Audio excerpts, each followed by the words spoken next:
की बात है, एक पंडित अपनी पत्नी को लेने के लिए ससुराल जा रहा था। तभी उसे रास्ते में एक व्यक्ति मिला। उसने पंडित से पूछा, अरे पंडित जी, कहाँ जा रहे हो?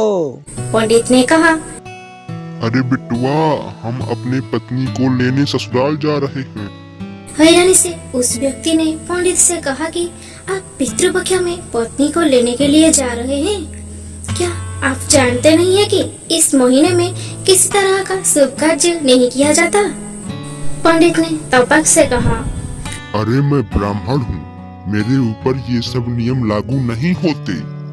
उस व्यक्ति को पंडित के मुंह से ऐसी बात सुनकर बड़ा अजीब लगा, लेकिन वो कर भी क्या सकता था। वो चुपचाप वहाँ से निकल गया। पंडित भी अपने रास्ते की ओर चलते चले गए और कुछ देर बाद ससुराल पहुँचे। वहाँ पहुँचते ही उनका खूब आदर संस्कार हुआ, लेकिन लड़की वालों ने भी पितृपक्ष में बेटी को घर से ससुराल भेजने से मना कर दिया। पंडित जी, हम अपने बेटी को पितृपक्ष में नहीं भेजेंगे। भला क्यों नहीं भेजोगे? मैं महान ज्ञानी पंडित, मेरे ऊपर ये सब नियम लागू नहीं होते। एक बात और, यदि तुमने अपनी बेटी को मेरे साथ इस बार नहीं भेजा तो मैं दोबारा तुम्हारी बेटी को अपने साथ नहीं ले जाऊंगा। आपको भेजना ही पड़ेगा। वो अपनी पत्नी को लेकर अपने घर की ओर निकल पड़े।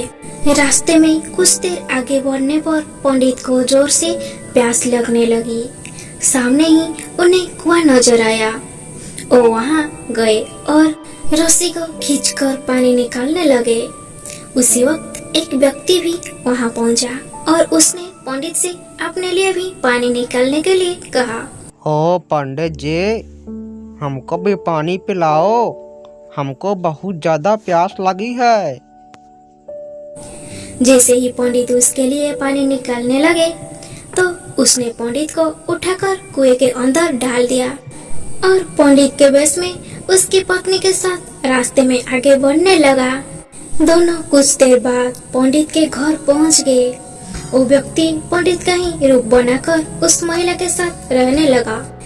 ऐसा होते होते तकरीबन 3 महीने बीत गए, लेकिन पंडित अभी भी कुएं में ही फंसे थे।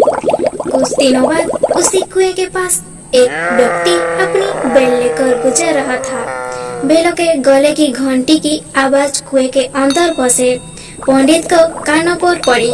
तभी पंडित और से चिल्लाया, कोई बाहर है तो मुझे बचाओ बचाओ बचाओ। बेल लेकर जा रहे आदमी को लगा कि कुएं से कोई भूत बोल रहा है।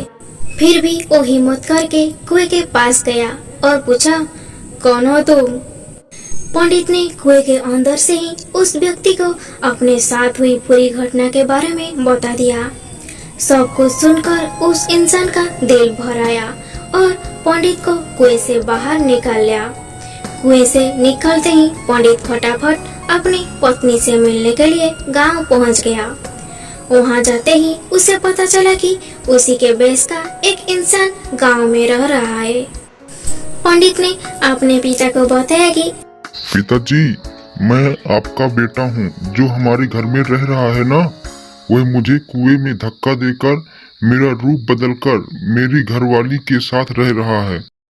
यही बात पंडित पूरे गांव वालों को बोलने लगा, लेकिन किसने उसकी बात पर भरोसा नहीं किया। बात इतनी बड़ी कि राजा के पास तक पहुंच गई। राजा ने पूरा मामला सुनने के बाद एक बड़ा सा चबूतरा बनाकर पूरे राज्य को लोग को बुलाया। साथ ही एक लोटा भी वहाँ रख दिया। जब सभी लोग वहाँ पहुँच गए तो राजा ने दोनों से पूछा, तुम में से असली पंडित कौन है? जवाब में दोनों ने कहा, मैं असली हूँ, मैं असली हूँ। इस बात को सुनने ही राजा ने कहा कि जो भी जल्दी से इस लोटे में घुसकर बाहर निकलेगा उसी को मैं असली पंडित घोषित कर दूंगा। इतना सुनने पर झट से एक पंडित लोटे के अंदर घुस गया। इतने में राजा ने लोटे का ढक्कन तेजी से बंद कर दिया।